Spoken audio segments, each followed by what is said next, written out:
যদি কয় খুশি কর্ম, মন্ত্রী যদি কয় খুশি কর্ম, কতজনে তো ওয়াদা করলো খুশি কর্ম, মদিনার সনদে রাষ্ট্র চালামো, ঘরে ঘরে চাকরি দেবো, ঘরে ঘরে বিদ্যুৎ দেবো, ঘরে ঘরে এটা দেবো সেটা দেবো। এখন তো আমরা দেখি হাজার হাজার লক্ষ লক্ষ কোটি কোটি কোটি কোটি কোটি কোটি টাকা গ্যাস চুরি করে নিয়ে গেছে, বিদ্যুৎ চুরি করে নিয়ে গেছে, টাকা পর্যন্ত পাচার করে দিছে, ঠিক কিনা? কেউ কথা রাখেনি। 50 বছরের ইতিহাসে অনেককেই আমরা দেখলাম কেউ ওয়াদা রক্ষা করেনি। একমাত্র যিনি ওয়াদা রক্ষা করেন তিনি কে? কেউ ওয়াদা রাখেনি, একজনও না, ঠিক কিনা বলেন? এখনো পর্যন্ত স্বাধীনতার এই 50, 52, 53 বছরে বয়োজ্যেষ্ঠ বাবারা যারা আছেন, যারা এই হালত দেখেছেন, কি চেয়েছিলেন, কি পেয়েছেন আপনারা? এখনো পর্যন্ত দেশ নিয়ে বিভিন্ন ষড়যন্ত্র ইতিমধ্যেই আপনারা দেখেছেন, দেশকে ষড়যন্ত্রের দিকে দিকে আস্তে আস্তে নিয়ে যাচ্ছে, ঠিক কিনা বলেন? ওপারে বসে বসে এপারে বিভিন্ন ষড়যন্ত্র আটতেছেন, কিন্তু মানুষ বুঝে গিয়েছে মানুষ এখন তন্ত্রমন্ত্র চায় না, মানুষ এখন কোরআনের বিধান চায়, ঠিক কিনা বেটি? 50-52 বছরে তন্ত্রমন্ত্র দেখেছি আমরা, এখন আমরা কোরআনের মন্ত্র দেখতে চাই। কারা কারা রাজি আছেন? কারা কারা সংসদে কোরআন চাই, ঠিক কিনা বলেন? কি চাই? কি চাই? আল্লাহ আমাদেরকে কবুল করেন, বলেন আমিন। আল্লাহ রাব্বুল আলামিন বলেন লাআল্লাকা তারদা, যাও কথা দিলাম, কথা দিলাম আমি তোমারে খুশি করে দিব। বিশ্বাস হয়? কে কইছে? কে? আল্লাহ ওয়াদা করে কইছে, এমনি করে লাআল্লাকা শব্দ ব্যবহার করছে এখানে। লাআল্লাকা এটা তাকিদের জন্য ব্যবহার করা হয়েছে, অবশ্যই আমি তোমাদেরকে খুশি করব। সুবহানাল্লাহ বলে, যেন আল্লাহ বলেছেন আমি কথা দিলাম। বাবা মা সন্তানের সাথে কথা দিলে রক্ষা করে না, সন্তান মা বাবার সাথে কথা রক্ষা করে না, সরকার জনগণের সাথে কথা রক্ষা করে না, জনগণ সরকারের কথাও রক্ষা করে না, কেউ ওয়াদা রক্ষা করে না। যিনি ওয়াদা ভঙ্গ করেন না তিনি কে? তিনি বলছেন এই গোলাম আমি তোরে খুশি করে দিব। এরপরেও যদি জিজ্ঞেস করেন আল্লাহ কি দিয়ে খুশি করবেন, আল্লাহ যেন বলেন লাআল্লাকা তারদা, যা মরণের সময় তোরে ঈমান দিয়ে খুশি করব। আল্লাহ আর কি দিয়ে খুশি করবেন? আল্লাহ যেন বলেন রে গোলাম কবরটাকে জান্নাত বানায়া খুশি করে দিব। উলামায়ে কেরাম হাজির আছি, মুফাসসিরিনে কেরাম এই আয়াতের তাফসীরে লিখেছেন লাআল্লাকা তারদা, আল্লাহ যেন বলেন রে গোলাম ওই কিয়ামতের ময়দানে নেকি বদি যখন ওজন দেয়া হবে, মিজানের পাল্লায় তোর নেকির পাল্লাটা ভারী করে দিয়ে খুশি করে দিব। ওগো মালিক আর কি দিয়ে খুশি করবেন? আল্লাহ যেন বলেন লাআল্লাকা তারদা, যে গোলাম 30,000 বছরের পুলসিরাত মুহূর্তের মধ্যে পার করে দিয়ে খুশি করে দেব। ওগো মালিক আর কি দিয়ে খুশি করবেন? আল্লাহ যেন বলেন লাআল্লাকা তারদা, যাও বিনা হিসাবে জান্নাত দিয়ে দেব। কারা কারা বিনা হিসাবে জান্নাত দিতে চায়? লিল্লাহি তাকবীর। সদা সদা সদা সর্বদা কার নাম? আল্লাহ আল্লাহ আল্লাহ আল্লাহ আল্লাহ আল্লাহ আল্লাহ আল্লাহ। ওয়ামান আ'রাদা আন যিকরি,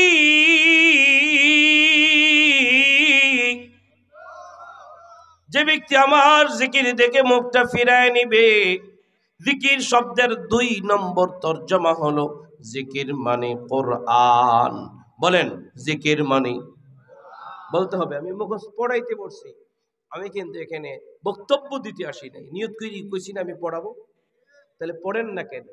পড়াইলে বলেন জিকির মানে, সবাই বলেন জিকির মানে, জিকির মানে কোরআন। আল্লাহ রাব্বুল আলামিন বলেন ইন্না নাহনু নাযালনা যিকরা ওয়া ইন্না লাহু লাহাফিজুন। আল্লাহ রাব্বুল আলামিন বলেন, এই জিকির আমি নাজিল করেছি এবং এই জিকিরের হেফাজতকারী আমি আল্লাহ। এই আয়াতের মধ্যে কোরআন শব্দ উল্লেখ নাই, ঠিক আছে না? এখানে জিকির আছে, জিকির শব্দ আছে। মুফাসসিরিনে কেরাম এই জিকির মানে এখানে তরজমা করেছেন কোরআন। বলেন জিকির মানে, বলেন জিকির মানে কোরআন।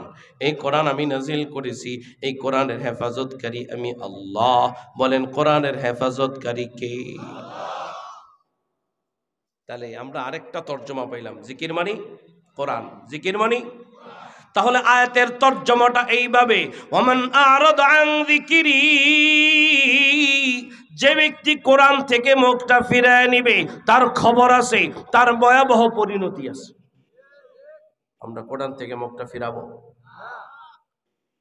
তাহলে যদি একটু হিসাব করে দেখেন, হিসাব করে দেখেন, যারা বয়োজ্যেষ্ঠ আছেন, যাদের বয়সটা 15, 20, 25, 30, 40, 50, 60, 70, 80, 90 এত বছর বয়সেও যারা কোরআন পড়তে পারেন না, পারলেও শুদ্ধ কইরা পারেন না, অথচ সবাই জানেন শুদ্ধ কইরা নামাজে শুদ্ধ কইরা তেলাওয়াত করা ফরজ না নফল।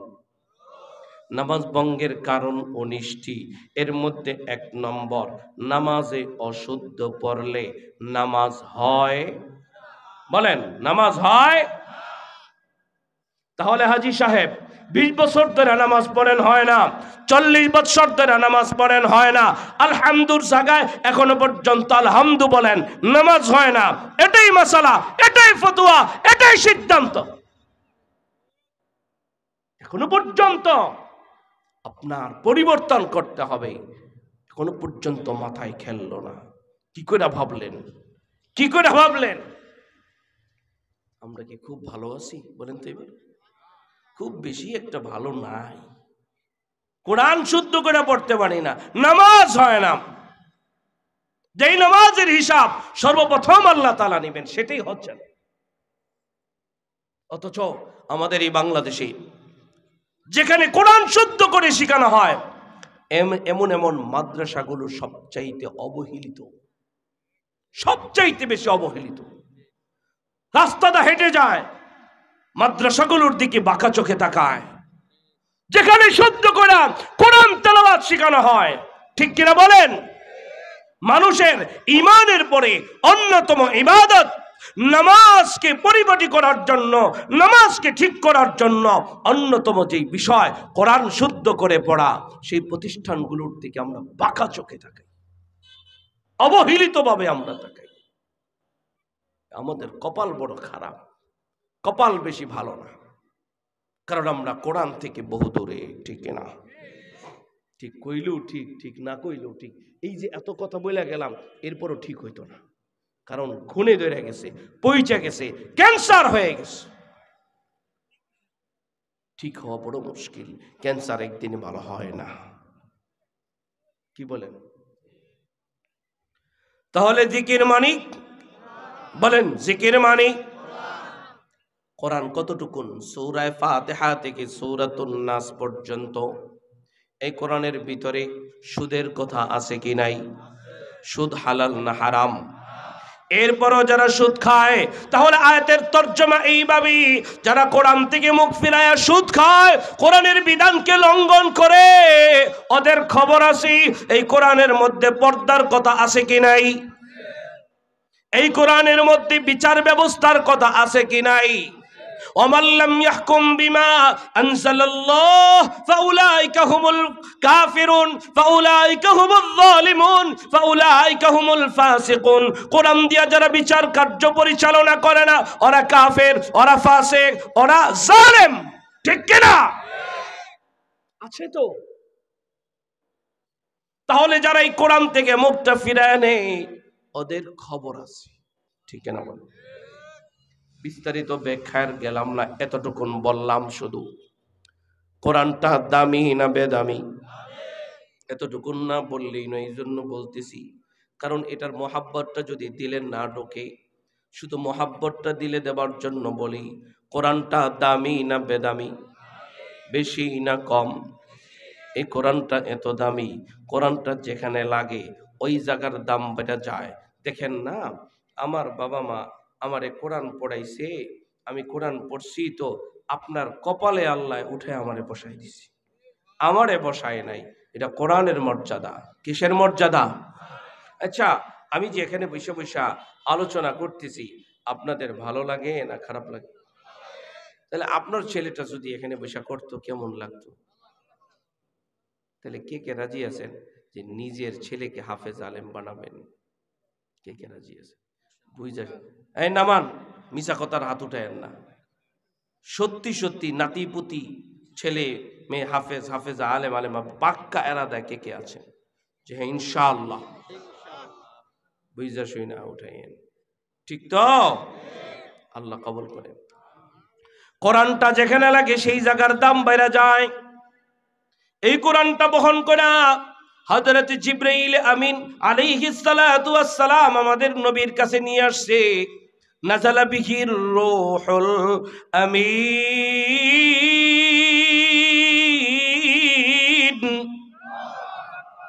যেই ফেরেশতা কোরআন বহন করে নবীজির কাছে আনছেন, তো অমন ফেরেশতা ফেরেশতাদের সেরা, ঠিক কি না?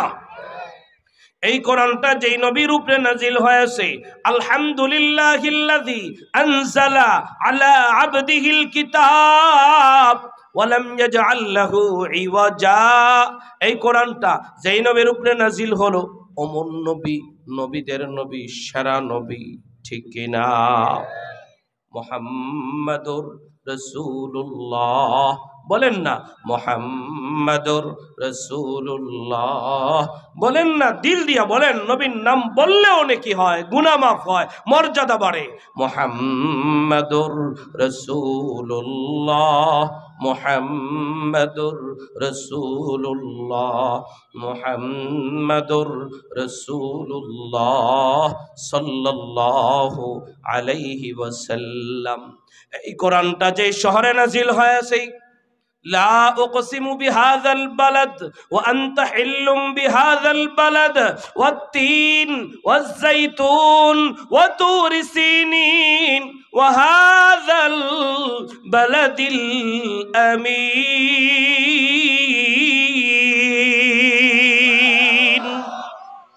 এই কোরআনটা মক্কাতুল মুকাররমা মদিনাতুল মুনাওয়ারা তে নাজিল করা হয়েছে। পৃথিবীতে যত শহর আছে, শহরের সেরা মক্কা মদিনা, ঠিক কিনা? শহরের সেরা, সুবহানাল্লাহ বলে। এই কোরআনটা যেই মাসে নাজিল করা হয়েছে, শাহরু রমাদান আল্লাযী উনজিলা ফীহিল কুরআন। এই কোরআনটা আল্লাহ তাআলা রমজান মাসে নাজিল করেছেন। 12 মাসের মধ্যে সেরা মাস রমজান, ঠিক আছে? এই কোরআনটা আল্লাহ তাআলা লাইলাতুল কদরে নাজিল করছেন। ইন্না, বলেন, ইন্না আনজালনাহু ফি লাইলাতিল কদর। বলেন না, এই কোরআনটা লাইলাতুল কদরে নাজিল করছেন কে? আল্লাহ নিজেই বলতেছেন, লাইলাতুল কদরি খায়রুম মিন আলফি শাহর, 1000 মাসের চাইতেও সেরা, ঠিক কি না? কোরআন লাগছে ফেরেশতার সাথে, ফেরেশতা সেরা। কোরআন লাগছে নবীর সাথে, নবী সেরা। কোরআন লাগছে শহরের সাথে, শহর সেরা। কোরআন লাগছে মাসের সাথে, মাসটা সেরা। কোরআন লাগছে রাতের সাথে, রাতটাও সেরা। পয়গম্বর বলেন, খায়রুকুম মান তাআল্লামাল কুরআন ওয়া আল্লামা। এই কোরআনটা যে পড়ে সেও সেরা, এই কোরআনটা যে পড়ায় সেও সেরা, সুবহানাল্লাহ। তাই শুধু এতটুকু না, উলবিসা ওয়ালিদাহু তাজাই ইয়াউমাল কিয়ামা। এই কোরআনটা যে মা আর বাবা, এই ওদিক তাকাইলে কি বুঝবেন, আমার দিকে তাকান। এই কোরআনটা যে মা আর বাবা তার সন্তানকে পড়াবে, হাফেজ হাফেজা আলেম আলেমা বানাবে, কিয়ামতের ময়দানে মুসিবতের ময়দানে আল্লাহ রাব্বুল আলামিন দুইটা স্টেজ কায়েম করবেন। একটা স্টেজের মধ্যে হাফেজে কোরআনের বাবাকে উঠাবেন, আর একটা স্টেজের মধ্যে হাফেজে কোরআনের মাকে উঠাবেন। হাজার হাজার লক্ষ লক্ষ কোটি কোটি কোটি কোটি মানুষের সামনে স্বয়ং আসমানের মালিক নিজ হাত দ্বারা হাফেজ কোরআনের মা আর বাবার মাথায় নূরের মুকুট পরাইয়া দিবেন।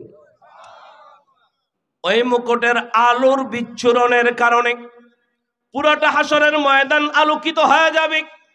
হাসরবাসীরা জিজ্ঞেস করবে, এরা কারা? এরা নবী নাকি রহমতি ফেরেশতারা বলবে না, এরা নবী না। আবার জিজ্ঞেস করবে, অলি নাকি? না, এরা অলি না। এ হইল এনায়েতপুর গ্রামের ওই যে দিন মজুর, আর ওই দিন মজুরের স্ত্রী এত সম্মান পাইল কিভাবে? যে তারা তাদের সন্তানকে হাফেজ হাফেজা আলেম আলেমা বানাইছে। তো ও হাফেজের বাবা, ও হইল হাফেজে কোরআনের মা। হাফেজে কোরআনের বাবা হইল লাভ, ঠিক কিনা? আমারে দেখতেছেন, আমি আপনাদের সামনে কোরআনের কথা বলতেছি। এই যে কথাটা আজকে আমি আপনাদেরকে শোনাইলাম, এমনই একটা আলোচনা। আমার বাবাও একদিন ওই জায়গায় বসে বসে একজন আলেমের জবান থেকে এই হাদিসটা শুনেছিল। আমার বাবা ওখানে বৈশা বৈশা নিয়ত করে ফেলছে, মাঠের অদূর প্রান্তরে বৈশা আমার মাও আলোচনা শুনতেছিল। আমার মাও নিয়ত করে ফেলছে, আমাদের মাদ্রাসায় ভর্তি করে দিছে, হাফেজে কোরআন বানাইছে। হাফেজে কোরআন আমার বড় ভাইকেও বানাইছে। কেন? নিয়ত করে ফেলছে আল্লাহর হাতে নূরের মুকুট পরব।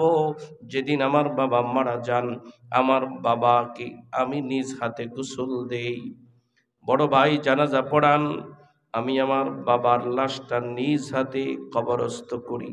আমি আমার বাবার লাশটা যখন কবরের মধ্যে রাখি, আমি সেদিন আল্লাহর কাছে দোয়া করেছিলাম, আল্লাহ আমার বাবা আমাদের যেই উদ্দেশ্যে হাফেজে কোরআন বানাইছি, তোমার হাতে নূরের মুকুট পড়বে, আল্লাহ তুমি আমার বাবারে তোমার হাতে নূরের মুকুট পড়াইয়া দিও। তাহলে মা বাবা সন্তান হাফেজ বানাইয়া নূরের মুকুট পাওয়া যায়। সন্তান হাফেজে কোরআন হইলে বাবাটাও দামি, মাটাও দামি। কারা কারা কারা কারা এমন রাজি আছেন আল্লাহর হাতে নূরের মুকুট পড়ার জন্য? কে কে রাজি আছেন? লিল্লাহি তাকবীর। আল্লাহ তাআলা আমাদেরকে কবুল করেন, বলেন আমিন। এই কোরআন থেকে যারা মুখটা ফিরায় নিবে তাদের ভয়াবহ পরিণতি আছে। ওমান আ'রাদা আন যিকরি, যে ব্যক্তি আল্লাহর জিকির থেকে মুখটা ফিরায় নিবে। জিকিরের ৩ নম্বর তরজমা হলো জিকির মানে নামাজ। বলেন জিকির মানে, সবাই বলেন জিকির মানে আকিমিস সালাতা লিযিকরি। জিকির মানে, আচ্ছা নামাজ কয় ওয়াক্ত পড়বেননি? যদি না পড়েন আল্লাহ কয় আমার নামাজ থেকে যে ব্যক্তি মুখটা ফিরায় নেয় তার খবর আছে, ভয়াবহ পরিণতি আছে। নামাজ কয় ওয়াক্ত? ফরজ না নফল? এই ফরজ না নফল? তাহলে সাদা সিধা কথা যারা বয়োজ্যেষ্ঠরা বলে থাকেন ৫ ওয়াক্ত নামাজ ফরজ। বলেন ৫ ওয়াক্ত নামাজ যার যার গরজ, কোন যার যার গরজ।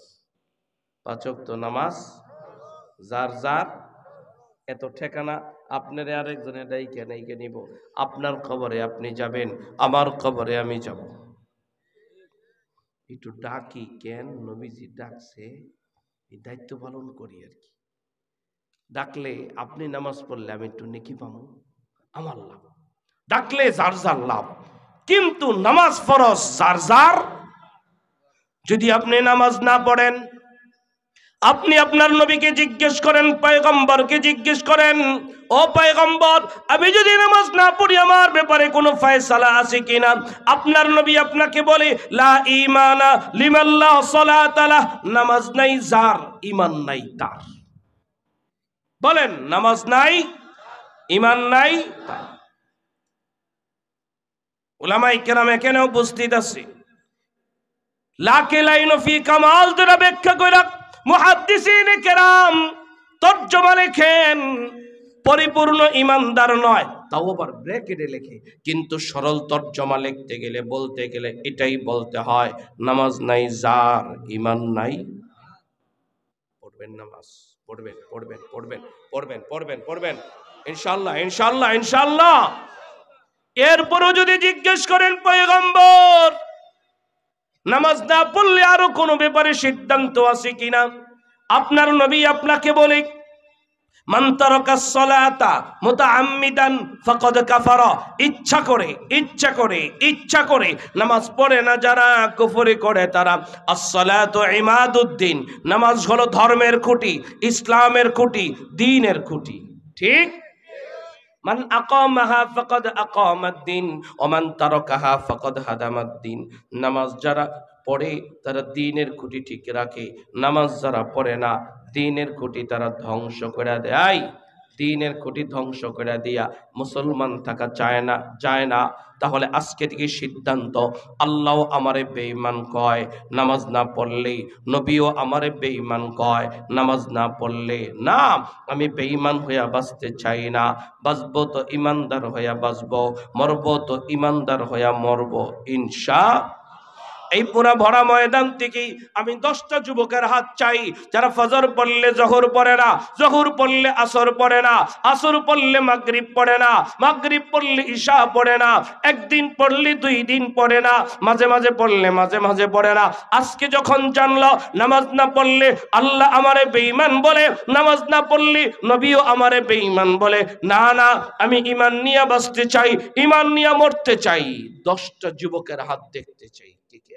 সবাই তুলবেন না, যারা পড়েন এদেরকে কই নাই, যারা ঠিকঠাক মতো পড়েন না আজকে থেকে জীবনের তরে আর ছাড়বো না, পাক্কা এরাদা একটু দাঁড়ান তো দেখি তো, যারা আর জীবনে ছাড়বেন না ইনশাল্লাহ, তাক দাঁড়ানো লাগবে না। আর বাকিরা পড়বে না, বাকিরা যেটি পড়ো না তোলো নাই, তাই বেঈমান হইয়া বেঁচে থাকবে না। পড়বেন ইনশাল্লাহ। কয়ক তো পড়বা,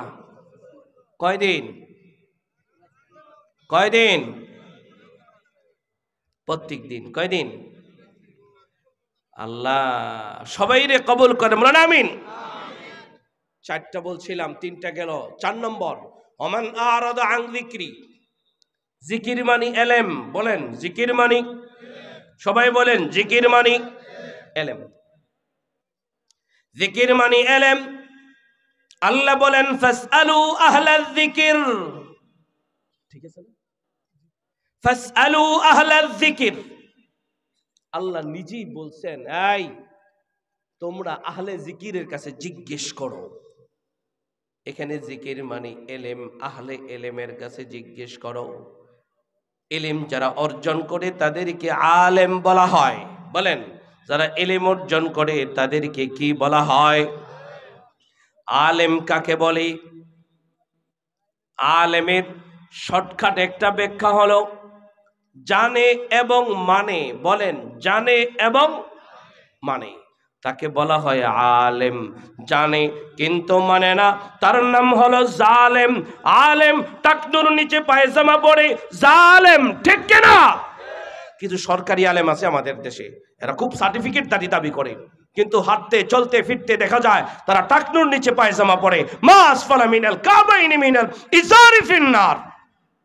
আলেম দাবি করে, অমুক সব দাবি করে।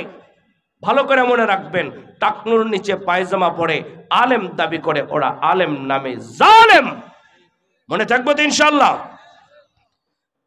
আলেম পর্দা করে না, জালেম। আলেম সুদের সাথে জড়িত, জালেম। মনে থাকবে, বিস্তারিত আর কইলাম না, বুঝবেন তো? আকলমন্দ ইশারা কাফি হায়, জ্ঞানী যারা ইশারায় বুঝে তারা। আর আমি তো পাগলের সামনে কথা কইতেছি না, জ্ঞানীদের সামনে বলতেছি। আল্লাহ আমাদেরকে সহি বুঝ দান করেন। তাহলে আয়াতের তর্জমাটা এইভাবে, ওমান আরাদা আন যিকরি, যে ব্যক্তি আলেমদের থেকে মুখটা ফিরায় নিবে তাদের খবর আছে, ঠিক কিনা? আলেমদের সাথে এখানে আরো কিছু জড়িত। জিকির শব্দের আরো তর্জমার ব্যাখ্যা আসলে মসজিদ, মাদ্রাসা, শিআরে ইসলাম সবগুলো আইসা যায়। তাহলে আয়াতের তর্জমা এইভাবে, যে ব্যক্তি আল্লাহর জিকির থেকে মুখটা ফিরায় নেয়, যে ব্যক্তি কোরআন থেকে মুখটা ফিরায় নেয়, যে ব্যক্তি নামাজ থেকে মুখটা ফিরায় নেয়, যে ব্যক্তি আলেম ওলামা মসজিদ মাদ্রাসা থেকে মুখটা ফিরায় নেয় তাদের খবর আছে, ঠিক কিনা? চার কথা শেষ। এবার পরিণতির চারটি কথা। নম্বর 1, যারা আল্লাহর জিকির থেকে মুখটা ফিরাবে, কোরআন থেকে মুখটা ফিরাবে, নামাজ থেকে মুখটা ফিরাবে, আলেম ওলামা মসজিদ মাদ্রাসা থেকে মুখটা ফিরিয়ে নেবে, তাদের 1 নম্বর ভয়াবহ পরিণতি হলো তাদের 1 নম্বর ভয়াবহ পরিণতি হলো আল্লাহ তাআলা তাদের জীবনটাকে সংকীর্ণ করে দিবেন। কি করে দিবেন? সংকীর্ণ, সংকুচিত করে দিবেন। এটা একটা খুব মারাত্মক অবস্থা। হুজুর এত কিছু কামাই করি কিন্তু সংসার চলে না, বলে না, হতাশা, হতাশা, নিরাশা, ঠিক কিনা? যেমন অনেকে আত্মহত্যা করে না? আল্লাহর এত বড় দুনিয়া থাকার পরেও তারা আত্মহত্যা করে কেন? থাকার জায়গা নাই, মুখ দেখাবার জায়গা নাই, ঠিক কিনা বলেন? জীবন সংকীর্ণ হয়ে যায়। 2টা কথা বলি। 1 নম্বর, আমাদের বাংলাদেশের চলচ্চিত্রের নাম বলবো না, যে কোনো একজনের শ্বশুর এই প্রথম দ্বিতীয় স্বাধীনতার আগে, বেশ কিছুদিন আগে এই ফেসবুক লাইভে এসা লাইসেন্স করা পিস্তল দিয়া মাথার মধ্যে গুলি করে আত্মহত্যা করেছে। আপনারা শোনেন নাই? কেন? অথচ টাকা পয়সা আছে, ক্ষমতা আছে, কোরআন থেকে মুখটা ফিরিয়েছিল, নামাজ থেকে মুখটা ফিরিয়েছিল, জিকির থেকে মুখটা ফিরিয়েছিল, আলেম ওলামাদের ব্যাপারে কটাক্ষ করেছিল। তার 1 নম্বর ভয়াবহ পরিণতি, এত বড় দেশ থাকার পরেও, এত বড় পৃথিবী থাকার পরেও তার থাকার জায়গা নাই, ঠিক কিনা বেঠি? একটা জলজন্ত প্রমাণ, জলজন্ত দলিল, ক্ষমতা থাকার পরেও, টাকা পয়সা লুট করার পরেও থাকতে পারে নাই, পলাইতে হয়েছে, ঠিক কিনা কোন? এত বড় দেশ বাংলাদেশ, থাকার জায়গা হইল না, পলাইতে হইল কেন? ওয়াদা করছিল মদিনার সনদে রাষ্ট্র চালাবে, অথচ যারাই মদিনার কথা বলেছে, কোরআনের কথা বলেছে, এদেরকে ধরে ধরে জেলখানায় পড়ছে, ঠিক কিনা বলেন? তাহলে কবিরা দেখেন আর বুঝাইতেইব, বুঝছেন তো? 1 নম্বর পরিণতি জীবন সংকীর্ণ হওয়া। মুফাসসিরিনে কেরাম এখানে কবরের কথা উল্লেখ করেছেন। যারা কোরআন থেকে মুখটা ফিরাবে তাদের মাটি আরেক পাশের মাটি এত জোরে চাপ দিবে, হাড়গোড় গুলো একটার ভিতরে, পয়গম্বর হাতের আঙ্গুল হাতের ভিতরে ঢুকাইয়া দেখাইছেন, এইভাবে মানুষের হাড়গোড় একটার ভিতরে একটা ঢুকে যাবে। ভয়াবহ পরিণতি আছে দুনিয়াতেও কবরেও, বলেন দুনিয়াতেও কবরে। 2 নম্বর ভয়াবহ পরিণতি, ওয়ানাহশুরুহু ইয়াউমাল কিয়ামাতি আমা, কিয়ামতের ময়দানে আল্লাহ রাব্বুল আলামিন কানা করে তুলবেন, অন্ধ করে তুলবেন। কি করে তুলবেন? আর সেদিন বলবে ক্বালা রাব্বি লিমা হাশারতানি আ'মা ওয়া ক্বাদ কুনতু বাসীরা, আল্লাহ দুনিয়াতে তো আমরা চক্ষুষ্মান ছিলাম, আজকে কানা কেন? আল্লাহ কয় ক্বালা কাযালিক, যেমনি ভাবে দুনিয়াতে আমার কোরআনের ব্যাপারে কানা হইছিলি, মসজিদ দেখলে চক্ষুটারে গুলাই ফেলছিলি, আজকে আমি তোরে কানা করে তুললাম। এরপরে 3 নম্বর পরিণতি, ক্বালা কাযালিকা আতাতকা আয়াতুনা ফানাসিতাহা ওয়া কাযালিকাল ইয়াউমা তুনসা, দুনিয়াতে নামাজকে ভুলে গেছিলি, কোরআনকে ভুলে গেছিলি, আলেম ওলামাদেরকে ভুলে গেছিলি, মসজিদ মাদ্রাসা ভুলে গেছিলি। আজকের দিনে আমি তরে ভুলা গেলাম। আল্লাহ যদি ভুলা যায়, আল্লাহ যদি ভুলা যায়, এই আল্লাহ যদি ভুলা যায়, বাঁচার উপায় আছে? 4 নম্বর ভয়াবহ পরিণতি, ওমাইয়াশু আন যিকরির রহমান নুকাইয়িদ লাহু শাইতানা। যে ব্যক্তি আল্লাহর জিকির থেকে মুখটা ফিরায় নিবে, নামাজ থেকে মুখটা ফিরায় নিবে, কোরআন থেকে মুখটা ফিরায় নিবে, এই মাদ্রাসা মসজিদ থেকে আলেম ওলামাদের থেকে মুখটা ফিরায় নিবে, আল্লাহ কয় তার 4 নম্বর ভয়াবহ পরিণতি হলো তার পিছনে আমি শয়তান লাগাইয়া দিই। তুমি ভাবছো তুমি মাদ্রাসার বিরোধিতা কইরা বাইচা গেলা? না, তোমার পিছনে কারে লাগাই দিছে? বলেন, কে কারে লাগাই দিছে? এই জন্য লক্ষ্য করে দেখবেন, মহল্লায় মহল্লায়, পাড়ায় পাড়ায়, এলাকায় এলাকায়, শুধুমাত্র যে যারা দাড়ি কাটে টুপি ছাড়া এরাই যে বিরোধিতা করে এমনটা না। এখন পাড়ায় পাড়ায়, মহল্লায় মহল্লায়, মসজিদে মসজিদেও লক্ষ্য করে দেখবেন, টুপি নিয়া, দাড়ি নিয়া, জুব্বা নিয়াও দ্বীনের দায়ী দাবি কইরাও ইমামদের বিরোধিতা করে, আলেমদের বিরোধিতা করে। মনে রাখবেন, কোরআনের এই আয়াত অনুযায়ী যারা আলেমদের থেকে মুখটা ফিরায় নেয়, আলেমদের বিরোধিতা করে, এদের পিছনে আছে কে? বলেন, আছে কে? শয়তান থাকলে কি হয়? ফাহুয়া লাহু করিন, ফাহুয়া লাহু করিন, ফাহুয়া লাহু করিন। শয়তান তার কাছে হয়ে যায়, শয়তান তার বন্ধু হয়ে যায়, শয়তান তার ফ্রেন্ড হয়ে যায়। যার বন্ধু শয়তান হয় ও আলেমদের বিরোধিতা করে, শয়তান যার বন্ধু হয় মাদ্রাসার বিরোধিতা করে, শয়তান যার বন্ধু হয় মসজিদের বিরোধিতা করে, শয়তান যার বন্ধু হয়ে যায় কোরআনের বিরোধিতা করে। ঠিক কিনা? ও তাবলিগ ওয়ালাও হতে পারে, ও পীরের মুরিদও হতে পারে, ঠিক কিনা? ও দলের লোক হতে পারে, যে কেউ হতে পারে, পাগড়ি পইরাও হতে পারে, পাগড়ি সারাও হতে পারে। যেই আলেমদের বিরোধিতা করবে ওর বন্ধুকে বলেন, বলেন, বলেন, বলেন। আমরা কি শয়তানকে বন্ধু বানাতে চাই? আল্লাহ রাব্বুল আলামিন বলেন, ওয়া ইন্নাহুম লায়াসুদ্দুনাহুম আনিস সাবিলি ওয়া ইয়াহসাবুনা আন্নাহুম মুহতাদুন। শয়তান যার পিছনে লেগে যায়, ও করবে উল্টা পাল্টা, আর মনে করে আমি হেদায়েতের উপরে আছি, আমি ভালো কাজ করেছি। না রে না, কোরআন থেকে দূরে থাকা ভালো না, নামাজ থেকে দূরে থাকা ভালো না, আলেমদের বিরোধিতা করা ভালো না। দেখেন না, বেদাতীরা মাজারে যায় সিজদা দেয়, মনে করে ইবাদত করতেছি, ঠিক কিনা? অনেকে তাবলীগের নাম নিয়া আলেমদের বিরোধিতা কইরা আবার মনে করে আমি ঠিক কাজ করতেছি।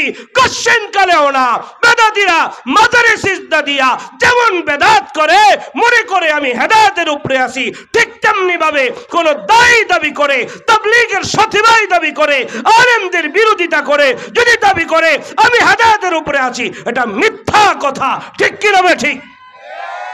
ভালো করে মনে রাখেন।